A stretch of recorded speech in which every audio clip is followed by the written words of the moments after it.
What's up, everybody? We kicking off season 2. And on today's episode, we're talking about childhood memories, the good, the bad, and the ugly.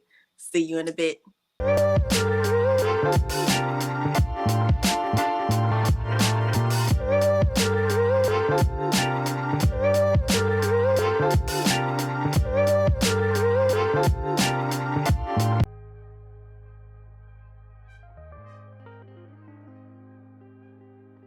I mean, it's just weird, just funny because growing up, we may not have realized it, but Right. we weren't exactly the wealthiest people.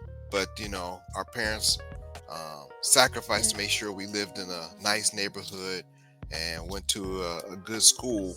Unlike Precious, who went to a Catholic school, she was all privileged. We went to the neighborhood school. We had to walk. We had to walk. Wait, hold on. Doc, do you remember this?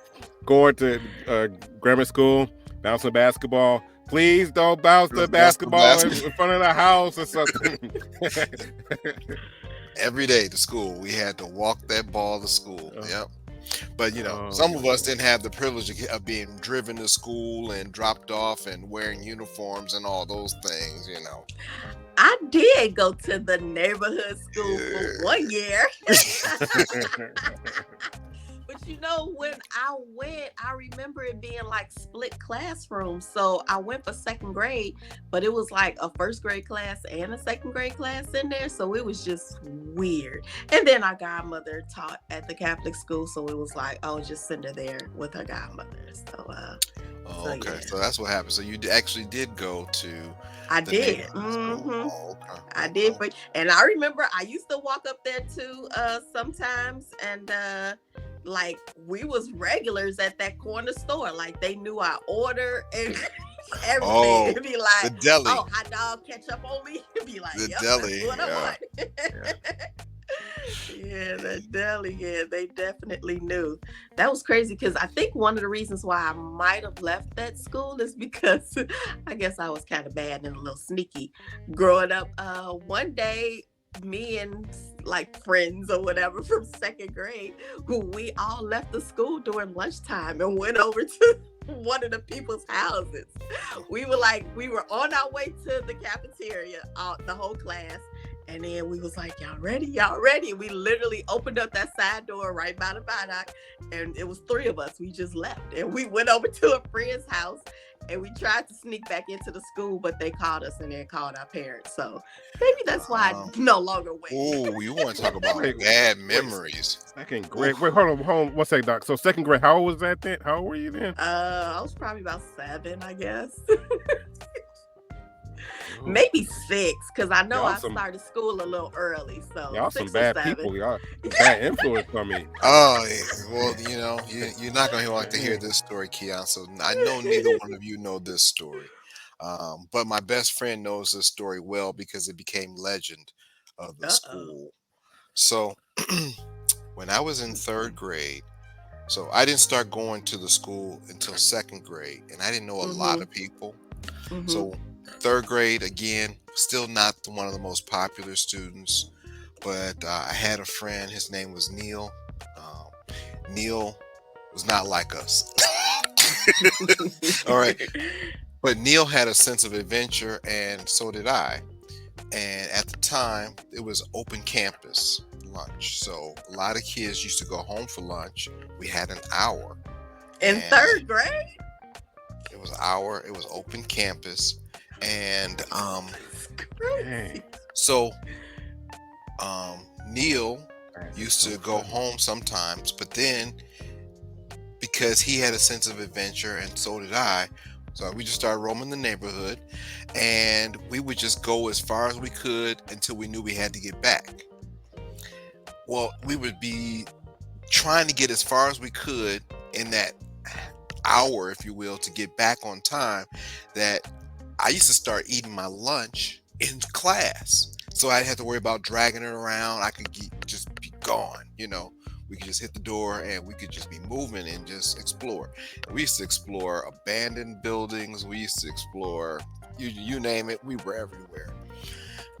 Unfortunately, one day, not being so bright, because I was 8, I had tuna for lunch. And when I took my tuna sandwich out to eat it, everybody knew I had it, including the teacher.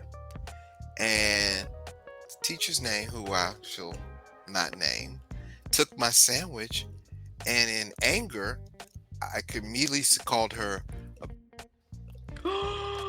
8th grade. 8 years old, 3rd grade, and I'm calling the teacher a B. Yeah. So needless to say, I got sent to the principal's office with the command, and I had met with the principal, and he was like, "Well, we're gonna have to call your mother." And all I could think of is, she gonna kill me. He gonna get that shoe. It ain't gonna even be the shoe. She gonna kill me because let's be honest, our mother's a teacher, so that was just like a cardinal sin. I couldn't, and I was wrong dead to right. You know what I mean? I was eating in class. I was eating tuna of all things, and I was eating so that I could run around the neighborhood during lunch. You know, and I remember that there was a Mr. I think his name was Mr. Porter. He was like a teacher's aide, if you will, and he was given the assignment to call my mother and have me tell her what I did. And he looked at me, and he was a black man. The principal was an older white man. He looked at me. He says, "We not calling your mother." He said, "Nah." He says, "You can never do that again, but we are not calling your mother." Because he knew she would kill me. So this is a confession that nobody in our household ever heard before. Wow. The only other person privy to this was my best friend, because it was legend around the school, but it was never discussed at the condo. That's crazy. So I guess that's why the lunch was closed when I got there. See, I don't know. It was weird because the other thing, now the good, Precious, was that because where our school was, it was within a reasonable distance to. Yeah. So, being 9, 10, 11, 12 years old, we had a sense of adventure. We'd run across the park. We'd run across the parking lot to the museum, and the museum was free. So we used to run into the museum and run around the museum, and we played ditch. Now, you know that museum is one of the largest museums. Yeah, it's huge. There is. To the point where in an 8-hour day, you're not going to see every exhibit in that museum. And we used to go find random areas in the museum and lose somebody who wasn't as familiar as we were. So we used to play a game called ditch. And then we used to sit there and get back to school and wait to see how long it took for them to get back to class. Dude, now I remember going, I don't know if I was with your group or if I did it on my own, but I remember hanging out and doing that as well. And I remember a lot of people hiding in the heart, or in the heart that section. Yeah. But I remember that big time doing that. So Kion, you might remember, as you talked about Kion, we used to ride our bikes a lot, and we used to go to the neighborhood park and ride around there. It was a good sized park, and during the off season, we used to ride the tennis courts because the tennis courts didn't have the nets up. And I remember there was the one day that the nets went up, and I was riding my bike, and someone called my name, and I looked away, and I hit one of those posts head on, and I fell back and broke my right arm. Sure did. Really? And I could hear it pop on the ground. You could hear it just snap. And of course, our parents, not being the wealthiest, were trying to avoid going to the emergency room. Lift your arm up. Put it down. It ain't broke. Grab this. It ain't broke. It ain't broke.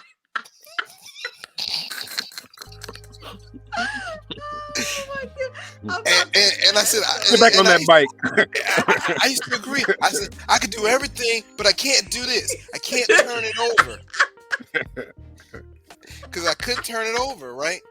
And a few days went by, and one day I was just in school in so much pain that they called mom, and of course she was mad because she had to leave work, even though she worked down the street. It wasn't like she had to come across town, but Right. she worked down the street, and she's like, "Come on, boy, let's go to the emergency room." Since I had to leave. Uh, And sure enough, they took X-rays and they said, "Yep, he broke his radial, right there near the wrist, and that's why he can't do this." So, as a badge of honor, I had a cast, and had everybody sign my cast. But I sure did. I broke it right near the wrist, falling off the bike because I Wow. was riding around the tennis courts and ran into a post. Oh my Cause somebody goodness. called my name. So that was Dang. one of my uglies. And Well, another ugly was when I was playing football. Senior year, I remember how proud I was. We were I playing. remember. We were playing I Catholic remember that. school, yes. and on the opening kickoff, I got clipped. Got hit from behind and went head first into that turf. And that turf was hard, and I got a concussion. And I remember that they yelled for somebody to get me off the field because I was just wandering. Were And the then parents of and yeah. then, and then I did get back in the game, and I was in the huddle, and they called my favorite play, and I couldn't remember the play, and so I'm yelling at everybody, "I don't remember the play." They were like, "Get him out of here! Get him out of here!" So I get to the sidelines and I'm throwing my stuff and I'm calling people's names, but everything I tried to remember, I couldn't remember. But things I didn't try, I remember naturally. So I was able to call people's names. Like, man, I can't believe I can't remember the play. I can't remember this. I can't do that. And finally, they were like, "Okay, we're gonna have to send him to the hospital." But my mistake was I forgot to bring my emergency permission slip, so they couldn't send me to the hospital. So they had to get on a loudspeaker and say, "So will the parents of Doc please see the paramedics in the parking lot?" I remember that day because I remember being at that game and we all see you get knocked down and we're like panicking, like, and I'm standing up and they mom and dad like sit down, sit down. And I'm like, but wait, he's like knocked out. Like, are we going? And I was wondering why they never called, why they took so long to call us. So now I see why. Yeah, I forgot my permission. I wasn't supposed to even be playing. Coach said he's going to have to uh hold me out.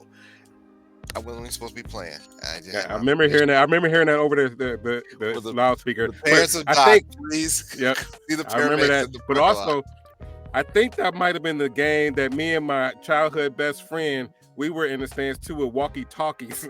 We thought they were all big and bad players, whatever. And here we are in the stands with walkie talkies talking to each other, in the stands. And I remember I remember that play happening.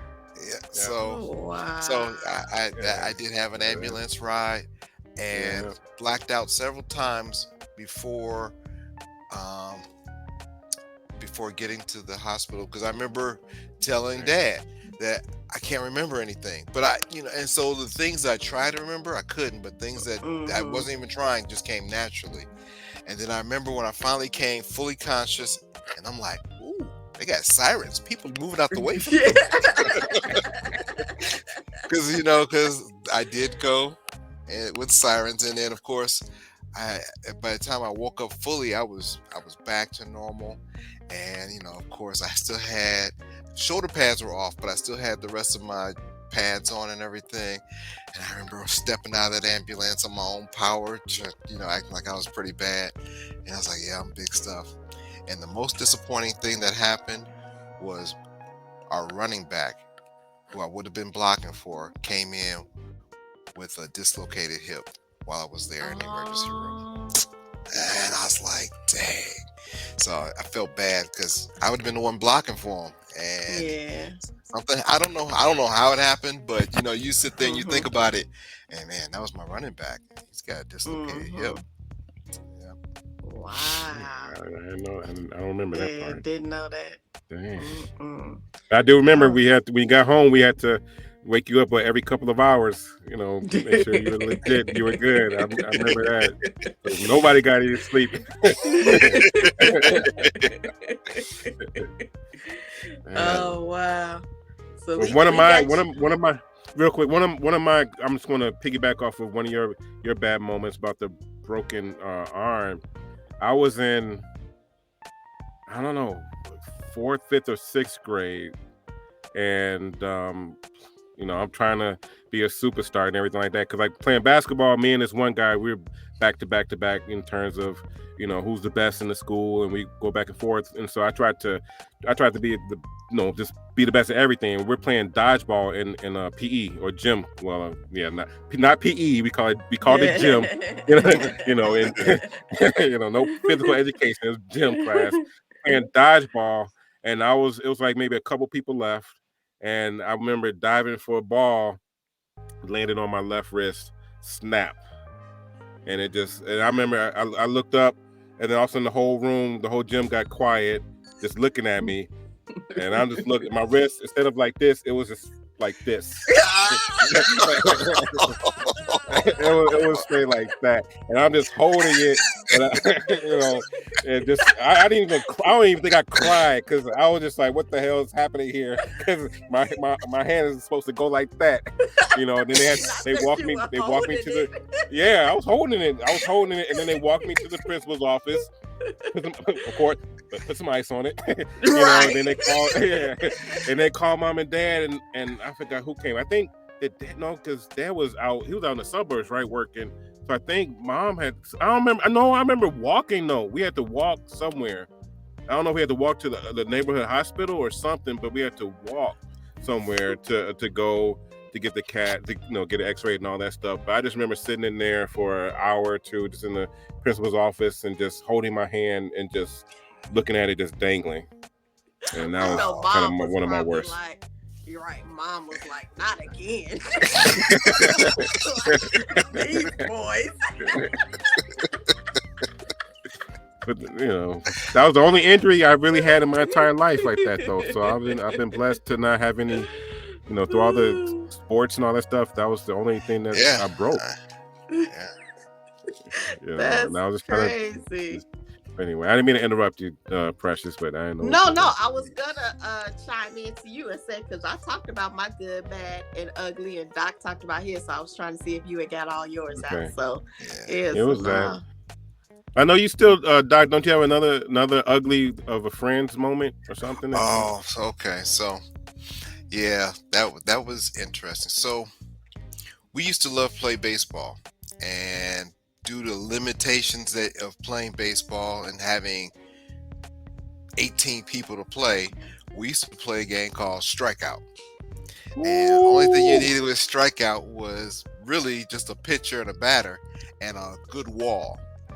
And as you may see some places, you see a little box with an X painted on the wall. Yeah, a little spray paint. Yeah. And that was the strike zone. That was the strike zone.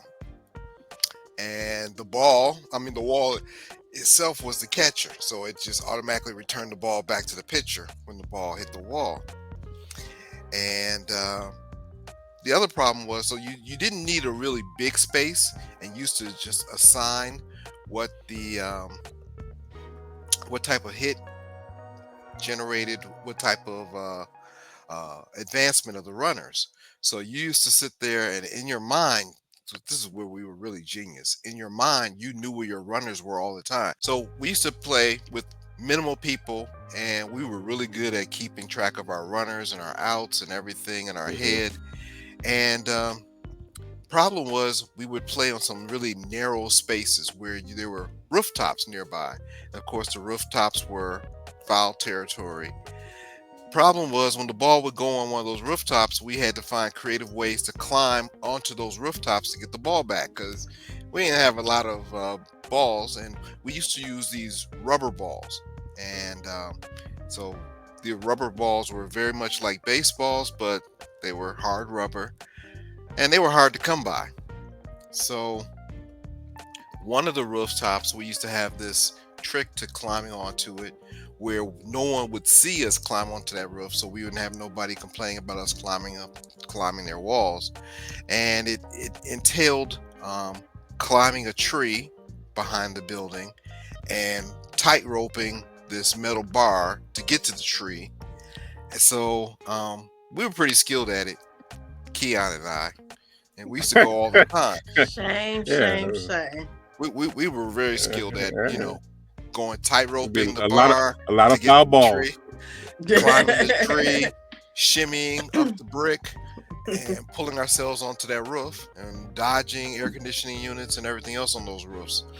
But our friend one day was feeling a little envious, feeling a little left out, and decided he wanted to go with Kion to go retrieve the ball.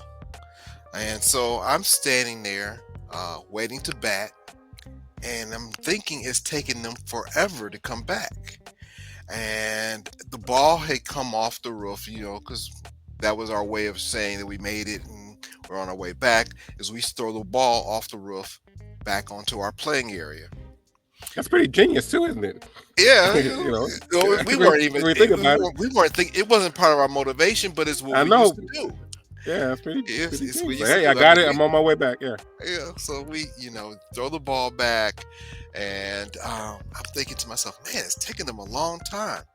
And so finally, they appeared from behind the building, and I'm like, what took y'all so long? And the friend is making this noise, and I'm like, what's so funny? And he goes, I'm not laughing, I'm crying. It turns out that pole that we tight rope to go up to get to the tree, he actually fell onto the pole, straddled it, crushed his manhood on that pole. Oh my goodness.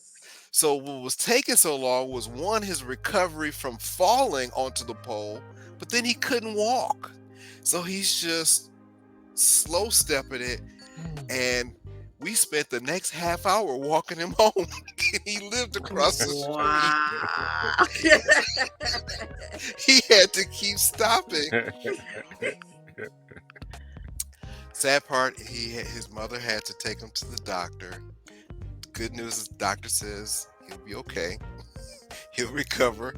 But he said he sat on ice the rest of the night to try to get the swelling down. He's gonna get you when he find out you told this story. We have told the story in public before. Yeah, many times. So the fortunate thing is, I'm not naming him. But he who is nameless shall remember the incident. Probably remember. You can't forget. Yeah, you can't forget that. No, you can't forget that. That was a really ugly childhood memory. So of course, we didn't let him go back on the roof ever again. You ain't got the skills, buddy. Right. So, no. That's cool. I do remember always trying to hang out with you guys. Like, no, I just want to hang out with my brothers, because y'all were always going outside in the back of the house playing or whatever, going like around, climbing fences, going around the train tracks. That's probably why I'm like the tomboy that I am now, trying to follow y'all. Like, I'm climbing that fence too. I'm going up there on the tracks too. Precious, let's just say, in the summertime, we used to be going from sun up to sundown, only coming in for lunch. It's funny because they show like those memes and stories about like, yeah, back in the day, like parents never knew what we were doing. they just knew we were gone and we'll be back. Go. And we were so young too. When you think about it, we were so young. We were just gone. Yeah, that was definitely a goal. Make sure you back in this house when them street lights come on. So, yeah. And again, remember, we had no communication. We had no cell phones. We had no nothing. No pagers. No nothing. No nothing. Man, that's kind of crazy. That's crazy. Like parents just didn't know nothing about. And we come home and it's just like, hey, ain't like, oh, you made it. No, nothing like that. Just like, hey, dinner's ready, nothing. Or dinner's in the, fridge or oven, whatever, whatever. Nothing about being Wow. worried or anything. I mean, if we had our bikes, we could be anywhere up to 8 to 10 miles from home. And we were at times, Yeah. And, I mean, and then if we didn't have bikes, we'd still be at least a mile away. And, a mile in a major city is just a lot of places to be. It's not 'cause like you don't it's know on a which direction farm that or mile is in. Yeah. so we would be all over the place.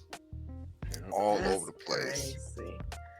Well, look, I appreciate you, Doc, for coming on and sharing these memories with us, whether they were good, bad, or ugly. This was awesome. What a way to kick off season 2. Well, thank you for having me. I appreciate it, and I won't wait till season 3 to return. And season 3 next week coming up. Right now, I know you're not on social media, so it's not like the people can reach you. Or are you? Do we know something? Like, has something changed? No. Or something you want to share? No. No. Okay. Well, then, No. Kion. People can't find me on social media, so they have to find you, Precious, or Kion, and relay the message to me. Right, absolutely. So, Kion, how can everybody reach you? Yes, thank you. I can be reached at Kion said 37. All What right. about you, Precious? Ooh, And 37. Right. I know 37. That was somebody's high school football number. Or was it high school or was it college? College. It was college. Okay. Yeah. Yes, And I can be reached at Precious said 888, and we want to make sure you guys like, share, subscribe, and ring that bell. Because look, we got some good things coming season 2. So we can't wait to see you again. Yes, and we're gonna bring Doc back on. Yeah, Absolutely. All right. for sure. All right, Yes, see you guys next time. Take care. All right. All All right. right.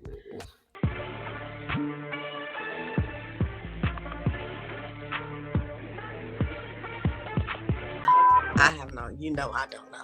So we talk about this in our episode when we can't remember something. We be like, yeah, that's that over 40. Like, I can't remember nothing. I don't know about y'all. I'm barely 40. Doc still frozen? Yeah. I'm about to text him real quick. Right, because he probably still going. Tune in next week as we talk about 5 things that you need out of a relationship.